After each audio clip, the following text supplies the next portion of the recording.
فالاسكان الاجتماعي تحتيه حاجتين، محدود ومتوسط، والاثنين ما لهمش حصه في الارض، والاثنين بيبقى عليهم حظر بيع وشويه قيود كبيره جدا جدا. ده بالنسبه للاسكان الاجتماعي، واي حد يقدر يقدم ما دام سنه ما عداش 50 سنه وما دام ما خدش حاجه قبل كده من الدوله. تمام. طيب احنا كده ده الاسكان الاجتماعي. طب ان شاء الله شغال لحد امتى؟ شغال لحد يوم 31/12. نقدر نسحب الكراسه حتى يوم 31/12 وندفع الفلوس لحد يوم 31/12. في احتماليه كبيره بنسبه 90% هيتمد لان ده اللي بيحصل الطبيعي، والاعلان ده اكبر كثافه عليه. طيب ان شاء الله تعالى جديه الحجز 30,405 30,405 سواء هنستلم شقه فوري او هنستلم شقه خلال 3 سنين، هما الاثنين واحد، ولكن طبعا الفوري ده مفيش الا في اكتوبر الجديده 3000 شقه، وفي العاشر من رمضان 120 شقه، ومش اي حد يقدم عليهم لان الفرصه بتاعتهم ميته خالص، واللي مش هيدخل في الاعلان ده هيخرج منه وزي الاعلانات القديمه ويدخلوه اعلان جديد الله اعلم ينزل امتى وبسعر كام.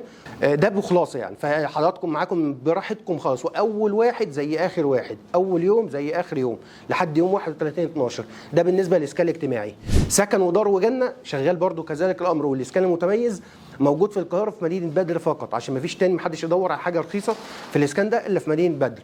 ده شغال برضو لحد يوم 26/12، ولكن يفضل اخرنا يوم 20/12 نكون سجلنا ودفعنا وخلصنا كل شيء.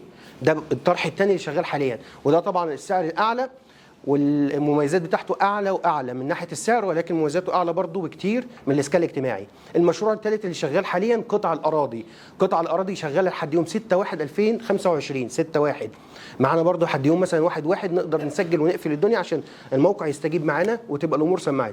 الاراضي دي نازله بثلاث حاجات اللي هي متوسط ومميز واكثر تميزا. المتوسط اللي هو اقل حاجه مش موجود الا في اكتوبر في ابن بيتك السبعه، منطقه ابن بيتك، وموجود في مدينه بدر، اللي عايز يقدم على الاراضي. طبعا اقوى حاجه في المشاريع كلها قطعه ارض، واقوى استثمار واقوى كل شيء الارض، افضل من شقه وافضل سواء من الاسكان الاجتماعي او سكن ودار وجنه.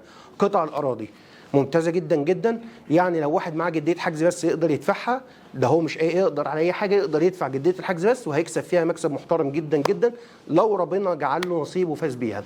ده في خلاصه الامر الثلاث مشاريع اللي شغالين، علشان بس تبقى الاجتماع بتاعنا في فايده كبيره ناخدها كده ان شاء الله اسئله وهرد على كل سؤال، ومن خلاله هتبقى ان شاء الله الافاده وصلت، وفي الاخر خالص هنطبق عملي على الحاجات اللي احنا هنقولها. تمام كده عشان نستفيد.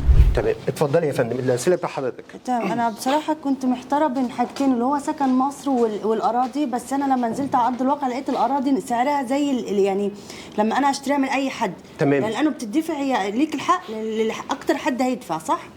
فدي انا فحضرتك بتقول اراضي كويسه، ومحتاره بصراحه بين سكن والاراضي.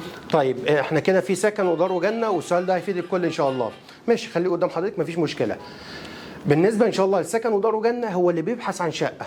تمام، استثمار من الاخر. استثمار من الاخر. يبقى اي حاجه في المشاريع دي كلها ما دام عندي امكانيه ان انا اقدم على اي حاجه فيهم جدا، سواء سكن او دار او جنه او اسكان متميز او قطع الاراضي. طب قطعه الارض دلوقتي اللي بيقال عليها ان بسعر السوق، لا مش بسعر السوق. لو احنا هنتكلم عن قطعه ارض في ابن بيتك السبعه اللي هي بحوالي 500,000 او 550، هي في السوق مش بتتباع بكده، في السوق بالميت خالص. لو حضرتك فزت بيها تقدر تبيعها ب 700,000 جنيه، فهيبقى في مكسب في لا يقل عن 150,000 جنيه في قطعه الارض دي. ده لو انت هتبيعها في نفس الوقت، ومش شرط انك تكملي فلوسها، مش شرط انك تكملي فلوسها، تقدر حضرتك تبيعها في نفس اليوم وثاني يوم، واللي هيشتريها هو اللي يكمل.